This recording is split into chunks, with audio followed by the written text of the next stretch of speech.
Hello and welcome back to another day in the arena. It's me, it's CGB, and today in the arena we're going to talk about the color challenge quickly before diving into gameplay. I always wanted the color challenge to be exciting and challenging, which it is. It's actually very fun for me to try to come up with different decks, archetypes, and strategies within the same colors, but I never wanted it to become boring. I don't want it to become predictable, and I do think that there is something to the effect that people are checking out when they see that their favorite color won't be played for a few days. So we're making a few changes. I'm not giving up by any stretch of the imagination, but we're going to do things a little bit differently. For one thing, you don't know what I'm going to release every day. I'm still going to make a video about a hot deck, even if it already went through the color challenge or if it hasn't yet been selected for the color challenge, if I decide I want to do it.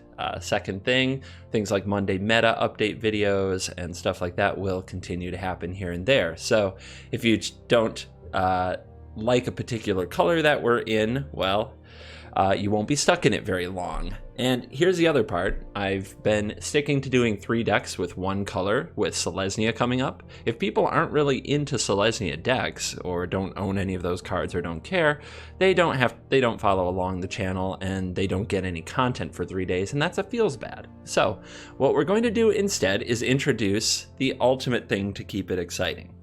Randomness. Yeah. So I've done what any good nerd would do in my situation. I've made a spreadsheet. Here it is. I'll give it a name. Color Challenge 2019. But you gotta put in 2020, because even though it's not 2020 yet, you have to put in 2020 because a new year gets people excited. It's from the future. It's like a car model, you know? Anyway, here we go. These are the colors left in the color challenge, and I've even thrown in some fun ones. Of course, we have rainbow. These names come from MTG Wiki for the 4 color guilds. I'm still going to try to do 3 decks of all the things that I would have normally included in the color challenge, which is rainbow through Selesnya here. I'm only going to make myself do 1 deck of these 4 color guilds and 1 colorless deck. You asked for it, you crazy animals. You got it. And what we're going to do is select them at random. So I'm going to copy my list over here as long as it still has an open spot on the board. I'm going to go over to the random choice generator. We're going to put them in, and we're going to make a random choice. I know it says Boros. I was testing the software. This is not the random choice. Boros mages, be sad. Ready? I'm going to clear this out so if it does show up Boros again, I know. Are you ready? So today's video will be growth, green, white, blue, and black. All right, I'm going to go work on creating a really nice growth deck for you. And then at the end of each video, I'm going to try to remember, I might fail to remember, I'm going to try to remember to use this random choice generator to pick the deck for the next video. So a good reason to watch to the end. And I'm going to go try to figure out how the heck to make this 4 color deck. And I'll be back in what's going to be like no time at all for you. We don't know how much time will lapse for me to show it off and play it. So see you again very soon. Hello and welcome back to another day in the arena again. And we went ahead and built a deck, tested it, and played around with it over the course of a little bit of time. You don't need to know how long or all the things I tried, but this is what we're running for the growth 4 color combination. This is growth ramp. Now, I know. Cat, oven, how could you? What the hell? Look, there's only so much you can do in the format right now, and easily the best engine is still the food engine, even without Oko. This deck wouldn't have made sense with Oko in the format, but without it, the best thing to do with food is Trail of Crumb grind. So when you're Trail of Crumb grinding, it's very good. White is by far the worst color in Magic. It's not close. White is just in pain right now. It doesn't have a lot of good cards to choose from. So the only card that makes sense to splash is Ethereal Absolution, because it can shut down the opponent and their cat oven decks, while giving a huge boost to your own cat's goosies and things like that, and giving you a very powerful long game. So Ethereal Absolution makes the cut to compete with the other Witch's Oven decks, and Casualties of War to blow up their stuff. After that, we're focusing on making Nissa Who Shakes the World and Hydroid Krasis be best friends. They're best friends. And of course, we all know about that. Because we have Trail of Crumbs, Gilded Goose, and Witch's Oven, Wicked Wolf can come back as a 4-of. It's still one of the best plays you can make, especially ramped into with Paradise Druid or Gilded Goose to stabilize a battlefield against aggressive decks. I got 3 Murderous Riders into the deck to have a way to reach out and kill opposing planeswalkers or large creatures when Wicked Wolf isn't up to the job.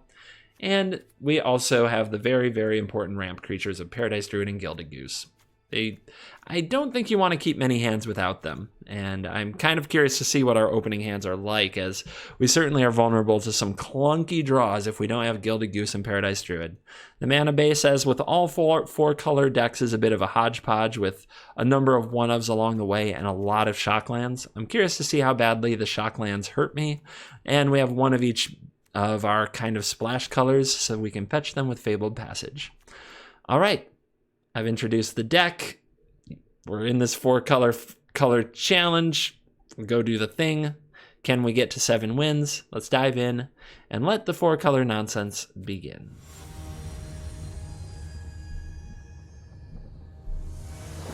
This hand is really expensive with no ramp. I think we just have to have ramp or this combo in our opening hand, or you don't really keep it. So we'll keep this. I'll put you away. We need another black for the rider, so I'm putting a little bit of faith in the deck to deliver. And that's all right. Let's get the oven down first, so that our cat can't be killed and then leave us without a source of food. Oh yeah. Welcome to the oven, baby. And it looks like we're going to play against the new hotness. Is it Flash? Is it Flash? It is. Alright, there is some risk to bringing back the cat here. The opponent can shock it. If they do, then we don't have a food anymore and it ends the chain. So I'm just going to bring the cat back when I have the oven available until my opponent taps out. Okay, this can be our other black source. So let's get the Hallowed Fountain out of the way. Since this would come into play tapped anyway, we can play this tapped now, have no play. Just do Cauldron Familiar things. And the opponent will go for a Cutthroat. Alright, it's annoying. But yeah, we only want to have this on the battlefield when it's combat time, so that we can chump block. Also, we could just trade without sacrificing the cat here. Is that a good play? Might be. Get rid of this permanently? Doesn't sound bad, because if we ever have any other creature out the oven, we can get back the cat. Let's do it. That's fine. All right, so we've got a goose. We can see if the opponent wants to counter this. Nope. And that gives us more food, so the cat can keep coming back. We have this. Let's hide the Murderous Rider by not activating this right away. We'll wait until the opponent plays something. Opt, sure. So this deck does have a pretty strong endgame in Gaddock the Wizened. Usually they play 3 to 4 copies to draw a whole bunch of cards whenever they need a refuel. So we need our Hydroid Krasis to show up and combat the Wizened. Wizened gets a better rate. We also need Nissa to show up, which she hasn't made a grand entrance yet in any of these games. With a little bit of opt craziness. All right. We can throw you in the oven, I suppose.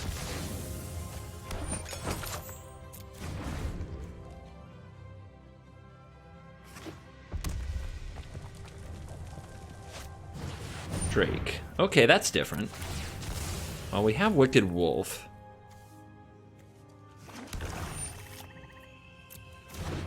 I think Wicked Wolf is the play, because that way we get it onto the battlefield, get a counter on it. Let's go ahead, now that our opponent's tapped low, we can bring back the Cauldron Familiar. Another passage, huh? Nom. And before you click that button, make sure you eat a food so that this thing actually dies. Yeah. All right. I'm not sure what my passage is getting. We have white and black for absolution. We have green and green and black and black. I guess it can just be another green. We have the mana for casualties as well. Our deck is online. So I guess another green source or another black source. The second swamp might be fine. Then maybe you can cast both sides of Murderous Rider in the same turn if you decide to. If I use the oven here, the opponent could use their mana to target something with it on the stack, so I don't like that. So I don't think we run the oven gambit here and give the opponent a window. No oven shenanigans here on the end step and give them a window to kill something in response. Another wolf is fine. Hey, yeah.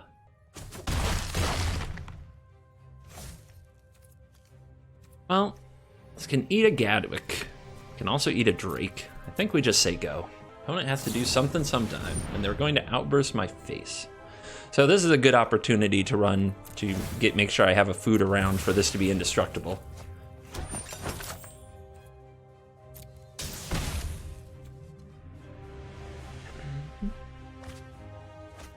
One thing I don't like about Rawl's Outburst is Witch's Oven. You just can't really target a creature with an untapped oven on the field. You have to go face. Scorching Dragonfire, 3 damage to a creature or planeswalker. If that creature or planeswalker would die this turn, exile it instead. I don't think that works, though, with indestructibility. Let's find out. I think indestructible remains indestructible. Like if it would die from damage. Let's find out. I think I know this, but maybe I don't. It's always a little intimidating when an opponent just makes a play with all that confidence. Let's see. Yeah, we're fine. We're good here. Maybe it was a bluff on their part. just throw them for a loop. Keep them on their toes. All right, let's go. We're out of food. I think we're just running out another wolf. We could play around Quench, of course.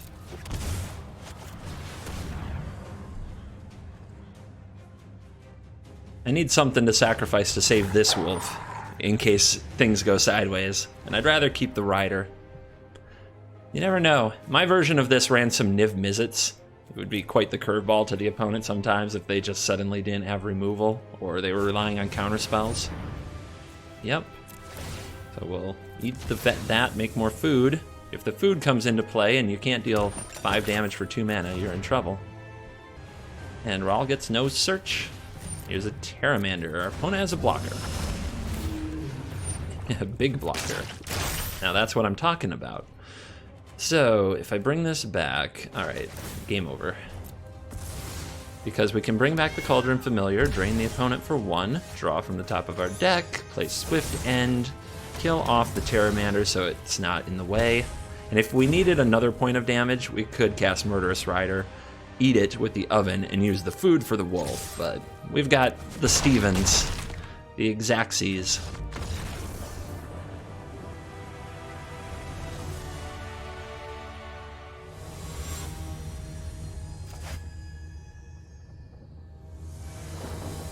This hand is definitely slow.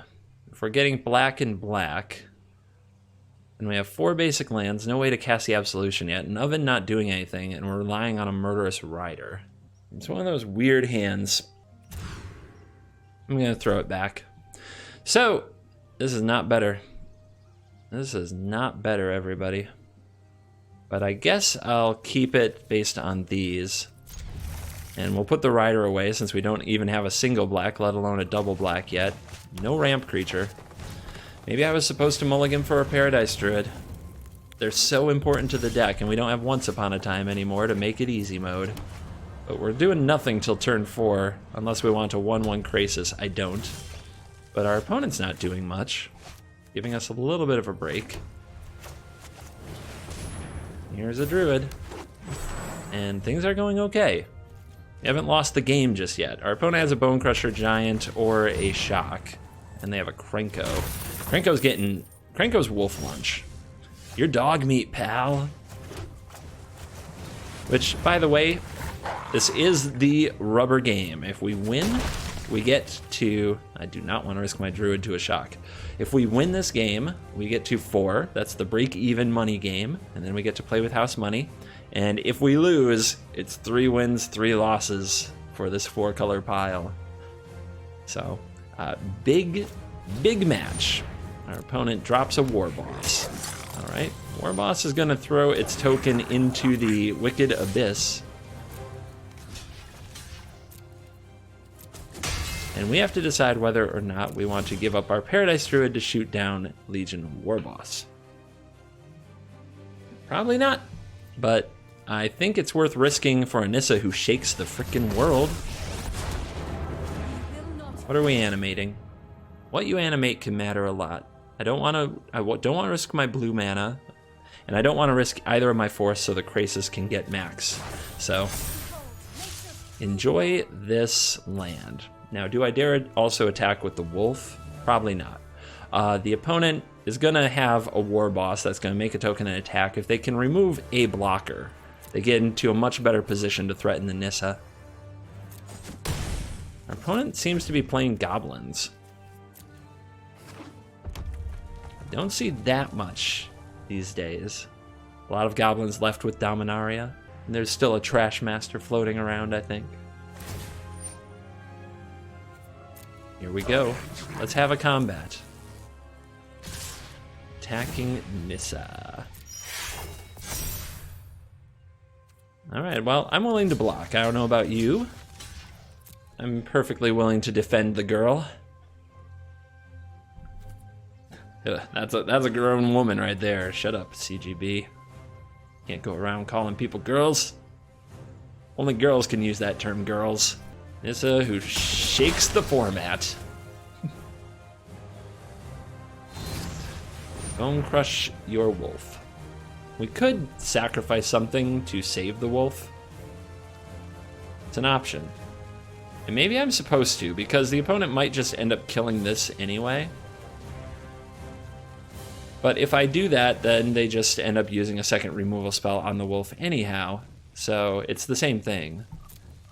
If they have 2 ways to shoot the wolf, then, and I sacrifice this to save it. So the only option would be, would I rather sacrifice the druid? Not really.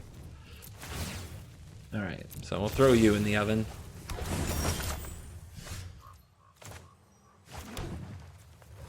Ready to see how much mana we can make? This is the part where sometimes red mages just scoop.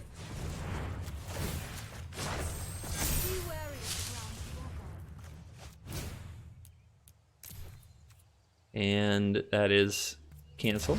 See? I always do it wrong. 8. Auto pay. We did it! We combined Hydrate Krasis with Nissa. The greatest combo of all time in Standard. I'm sure you've seen it before. Opponent's going to shock away the druid. Yeah, they are showing that they have shocks for days. And they are, wow, they are red removal the deck. I think that their whole plan is to remove all your blockers and let the goblins take over, which can be fun against some kind of strategies. They just aren't very common in Standard right now. Make a food. Let's just nom. Okay. So we were going to nom, use Trail of Crumbs, dig deeper, play some lands, smash the opponent with a Krasis and a Nissa, and yeah, not a lot of ways for a red deck to come back.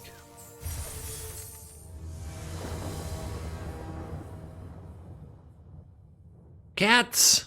Where have they been? I don't know if this hand is good. We're gonna try it. I feel like I'm going first every game, and I'm not complaining. It's just very strange that if I play a slow mid-range deck, I get to go first.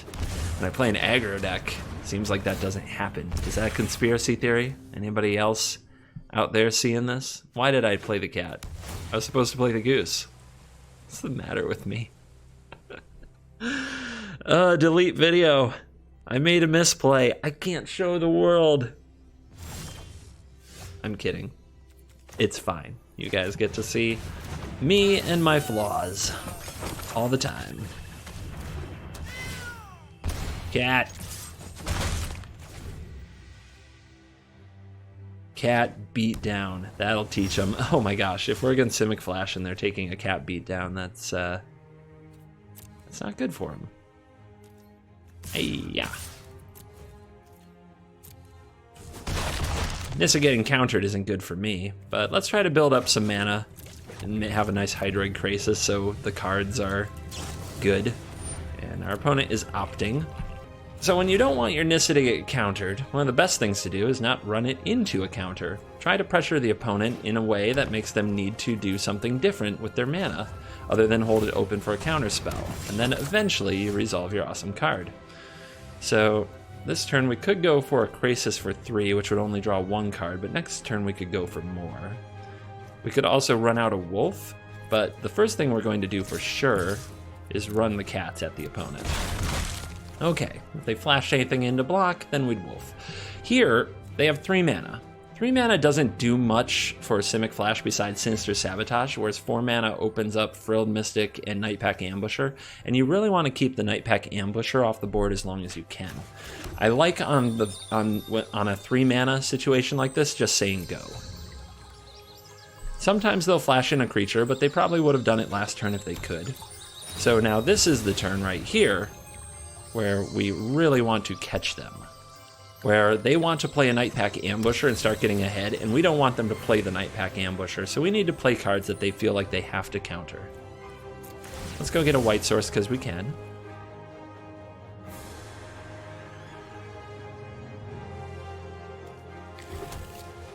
The only way we want them to play a Wolf on 4 is if we have a Murderous Rider, an instant speed way to kill the Wolf.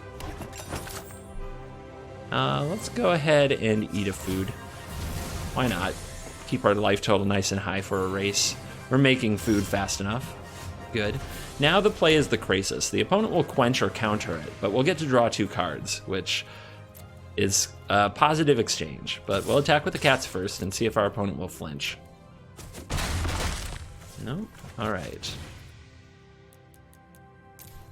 Autopay. They might come up with a Frilled Mystic, which, if they do, good for them. That's the best play they have right here. And they do have it. Okay. So they get a body on the board at least. And we find another Krasis. So that keeps the pressure on. And can the opponent keep hitting land drops? They don't. The only extra cards they've seen are from Opt, and they pay the life for it. Ooh, Casualties of War. Showing up. We don't have a good attack here. The opponent might have to counter to defend against the Wolf, though. And the Wolf right now plays around Quench, so I like it. Let's go for it. Let's go for it. Brazen Borrower is really good against the Wolf, actually. Let's keep working on land drops. Let's keep going for a Krasis that won't resolve.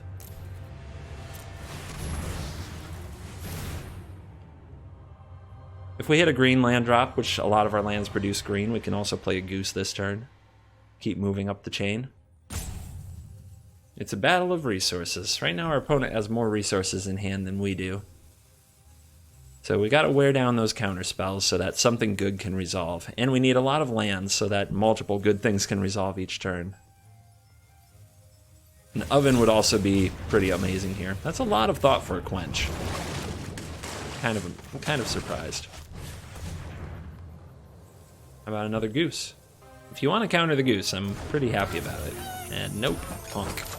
So there is something to be said for attacking here and trying to get the opponent's life total to 0, but they can ambush us very freely right now. And we can't be sure we get a damage through, but that pass means they don't have a Wildborn Preserver, they don't have a Brineborn Cutthroat because we were tapped out. I'm sure they have a Wicked Wolf. Or not a Wicked Wolf, a Nightpack Ambusher. So let's try to get our opponent to block with an attack. How much can we cast right now? We can play Casualties through a Quench, but I'm sure they're holding another counterspell. Remember when they shocked for that Breeding Pool? They have a Sinister Sabotage as well. We can't play Wicked Wolf and Nissa, so our turn is probably another Gilded Goose and a Wicked Wolf, I guess. Let's try to keep pressuring the life total, because that does leave mana to make food. So the opponent can block 1, it goes to the graveyard, but it'll come back and deal the damage anyway. We get the opponent to 8. They don't have life gain, so this is a very precarious situation. Let's first try for the goose. Can the goose get loose? And you can see the opponent's just starting to think, I've got to use these spells on something, but they're being patient. They're being deliberate. All right. You're gonna have to counter this wolf. And again, if they use their mana to counter things, they're not playing their Nightpack Ambusher. Yep, that's what happens. It's okay. And you don't get to ambush me. Now they do. They can hold up 2 mana for a counter and 4 mana for a Nightpack Ambusher. If they have a 2 mana counter that fits their purpose. That's the question now. Here's another food. We can bring the cats back every turn till the end of the game, so the opponent is definitely on a clock now. They're getting drained out by the cats. We do have to keep investing mana in the food problem, but that's okay. Let's start with the attack in case the opponent has another Mystic. Just keep pecking away, kiddies. Torture the Simic Flash player into resigning.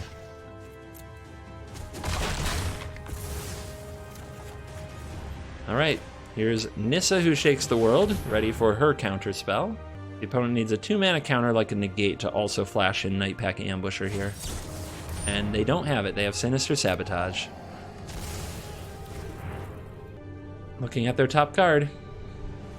Might be a land. If they have the mix of Sinister Sabotage and Ambusher, they would want a land. But in the long term, a land doesn't help them. So when they bin a land there, I think they're out of Sinister Sabotage. That, or they feel so far behind that they have to. But I think there's a good chance that they're out of Sinister Sabotage now. And with them moving to end step without playing a land, yeah. They might have top-decked one. We'll bring this back now so that it is not on Summoning Sickness. I'm still waiting for a Brazen Borrower. Feels like there should be a Brazen Borrower. Trail of Crumbs. That is a card the opponent will really want to counter. And if they do, I can either Casualties of War or Nissa who shakes the world, or at least try it. I think Nissa who shakes the world is the best. So let's fire off Trail of Crumbs and see what the opponent does. It's another Sabotage. Maybe they just don't play Magic like I play Magic. That is one of the dangers of making reads on people who just kind of do their own thing. Well, I'm not going to run this into Quench then. We can still wait. We're still getting ahead here. And the opponent bins a Wildborn Preserver, which would have been an effective blocker against one of the cats. They really need a second creature. And I know they have a bunch of 4-cost creatures in their hand. No blocks? Is that a resign? Are they resigning their position as head of the Simic Guild? They just don't want me. They know I bring this back anyway, I guess. All right. If I had Ambusher and Sabotage in hand, I would have kept a land 100% of the time. Because that's how you get back in the game. You need another blocker for the cats. And you need to start building a board that can try to get pressure going. And you need to do it before your life total gets much lower. And the opponent wraps it up.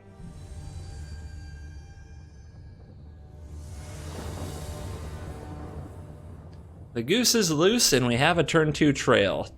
Goose into trail is one of the main things I wanted to do with the deck. And I think this is the first time we've had a real shot at it. So let's go. And we're on the play. I swear, the slower your deck, the higher its converted mana cost, the more often you get on the play. Can anyone else confirm? Alright, I'm paying a lot of life. But that's part of the fun. Wow. It's kind of weird, right? Can't believe they let the goose live that long. don't really want to sacrifice a food right there because I wouldn't get to use it with crumbs. Mardu. Butcher. What am I up against? What am I playing Magic with?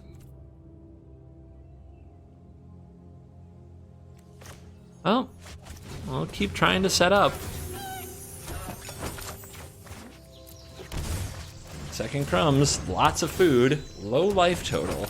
This butcher's running amok. I'm gonna have to deal with it somehow, someday.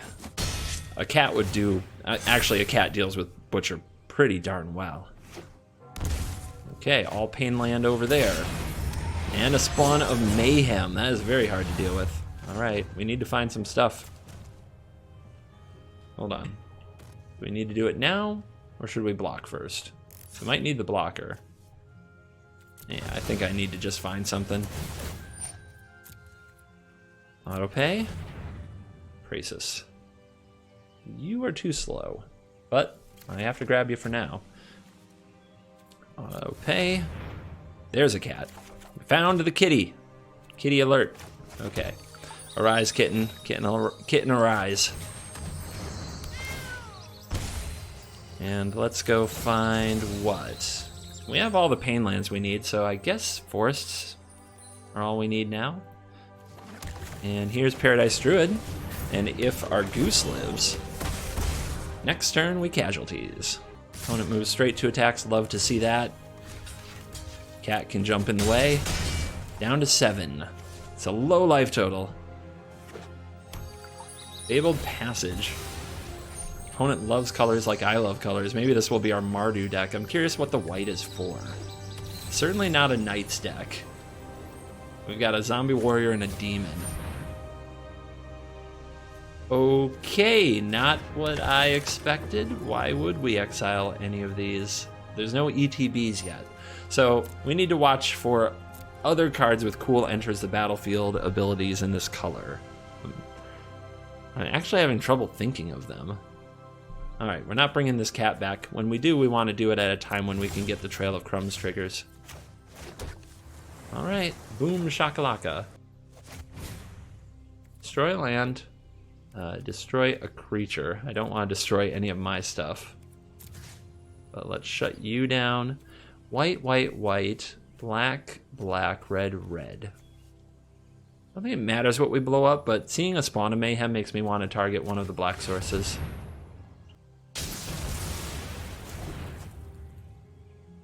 And your turn. The recovery is on. Second butcher, sure. The goose can block that. Everybody in. Here's the cat. Triggers I'm going to decline here because I don't want to sacrifice more food to use them.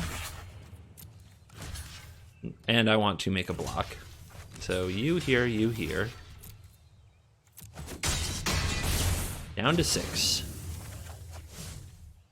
My turn. Saving, bringing back the cat until we get these triggers. On that note, let's go for the Crisis. We can do it for 5 if we want. We go down to 1 food left and we don't use it with Trail of Crumbs. But size can matter. The difference between a 4 and a 5 on this board doesn't seem to matter though, and having an untapped goose can stop a butcher. So I'm going to go for 4.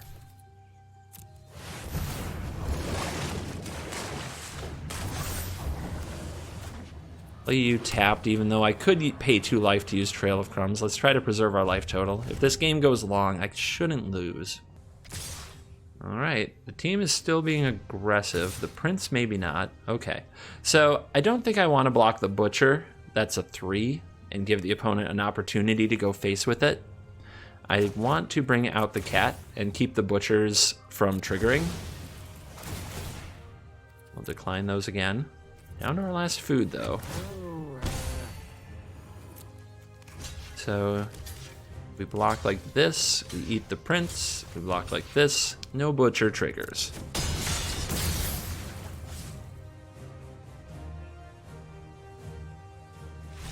And the opponent will scoop it up. Whatever trap they had in mind, we didn't fall into it.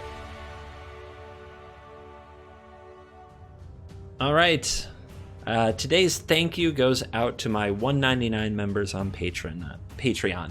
I'm not going to read them all, but just know that there is a $2 option on Patreon, and if you join it, you will get access to all the extra videos I make. I made a lot in the last couple of weeks. I think there are 5 extra videos, but just a lot of extra content if you like historic, if you like brawl, if you like free to play. I have some extra videos that I just enjoy making, and I can't put too many on the channel because they actually hurt the views and the algorithm for the other videos. So 1 video a day is what it's going to be on this channel, but if you want the bonus stuff that I'm basically recording anyway because I love to play the game and I just love to make them, $1.99 can get you in. So thank you to all of you who have subscribed on Patreon for $1.99. There is a link in the description if you're interested. You are the thank you of the day. The next thing, the much awaited for, is we pick the next color challenge deck. So let's go over here. We'll put an X through growth. We did the growth thing. So we can now delete this row, take you off the list. Copy our list. Go to our random choice generator and give me a random choice. The next video will be Teamer. Teamer will enter the next color challenge. All right, thank you for watching this video. As always, I will see you in the next video. Goodbye.